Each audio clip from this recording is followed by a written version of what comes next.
Good morning, listeners. My name is Patrick Shannigant, and you are listening to Ornithology Weekly on CDC Radio One. The latest bird news, facts, and findings every Saturday at 6 a.m. Mountain Time. Now, before you listen, there's something I'd like you to hear.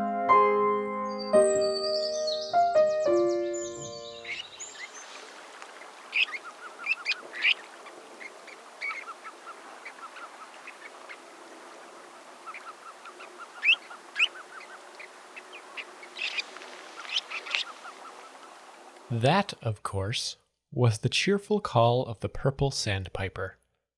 That sound always reminds me of the time I spent at my family's cabin in Maine.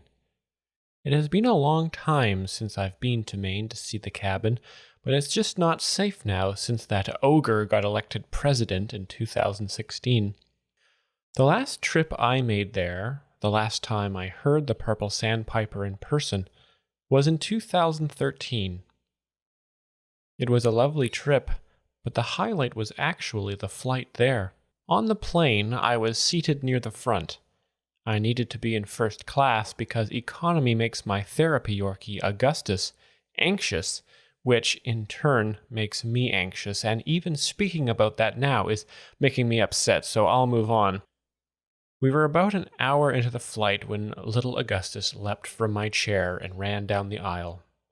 He suddenly turned left and leapt onto the lap of a man. That man, ladies and gentlemen, was David Suzuki. There are many David Suzuki fans here on Salt Spring Island, but I must brag, I am one of the biggest. I have attempted to meet him at many speaking engagements, but he always sort of flees once he finishes the lecture. But I had him now, in all his wisdom, with my therapy dog on his lap. "Dr. Suzuki," I said, "what a coincidence. I was just reading your book, The Sacred Balance." Then I said, "Maybe it's not a coincidence. Maybe that's just the nature of things." "Is this your dog?" he asked with that wonderful voice of his. "Yes, it is. His name is Augustus," I replied. "You may have him if you like." I'm not sure why I offered little Augustus like that, but I was so overwhelmed I didn't know what to say. The rest of our interaction was a blur. I was so giddy that time flew by like a black-throated sparrow. I returned to my seat, honored by the thought that I was now friends with David Suzuki.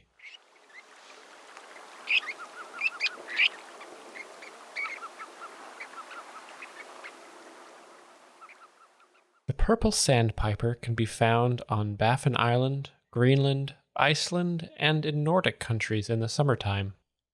It is during this season that they breed. In the winter, they return south to the shorelines where they feed. They are mostly visual feeders and hop about the rocks with their sturdy legs to scratch out some morsels. They eat mostly small mollusks. I once went on a diet that was very similar. I ate only food that I could gather myself from the ocean.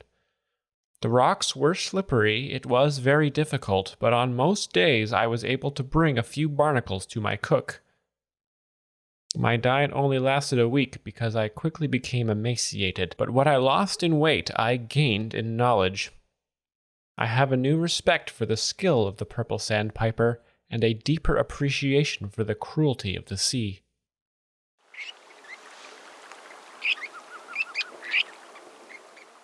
The scientific name for the Purple Sandpiper is Calidris maritima. Calidris means purple, and maritima means sandpiper. There are many different kinds of sandpipers, but none as purple as this one. When I visited Maine as a young boy, as young boys do, I had long flowing hair and would weave purple sandpiper feathers into my locks. I felt like the prince of the ocean and would run around aimlessly until I was breathless. When my nanny finally called me in for dinner, my mother would shriek at the sight of the feathers and get the nanny to comb them all out.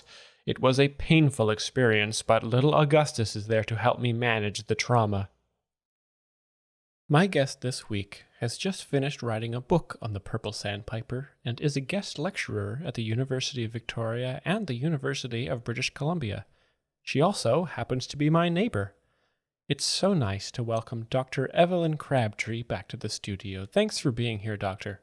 Thanks for having me, Patrick. It's always so nice to have you here. You are such an inspiration. I read in your latest autobiography that when you were only 48, you quit your job as an art gallery director to study the Purple Sandpiper? Yes, this is true. But I still kept my job as a tenured professor at the University of Victoria, and my position as a board member for the Royal BC Museum. And I continued my duties as head researcher at the Biodiversity Centre in Vancouver. But I was 48, and I was pregnant with my first child, Mohammed, and I wanted to write about the sandpiper before he was born. What made you sacrifice so much for the sandpiper? Why is this particular bird so special to you? Well, my family has a cabin in Maine. When I was young, we would visit there every summer. It was here that I grew acquainted with the electric titters of this purple-tinged bird. I always associate this bird with fond childhood memories, and so I set out to study this subject as a way to reconnect with my past and my traumas. What a coincidence. My family also has a cabin in Maine. That is so lovely.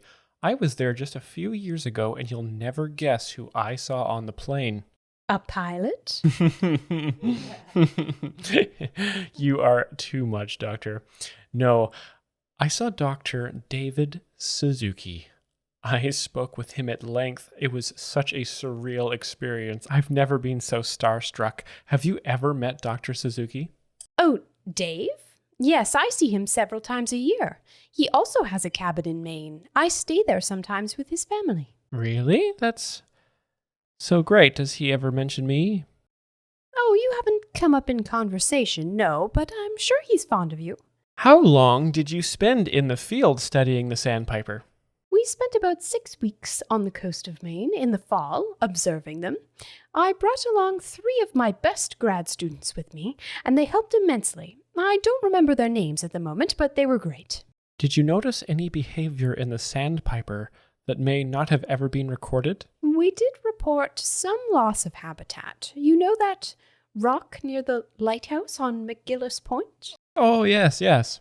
Well, the sandpipers don't live there anymore. Such a shame. What is the name of your new book? It's called The Color Purple, the Purple Sandpiper, and it will be available this summer at the UVic and UBC bookstores.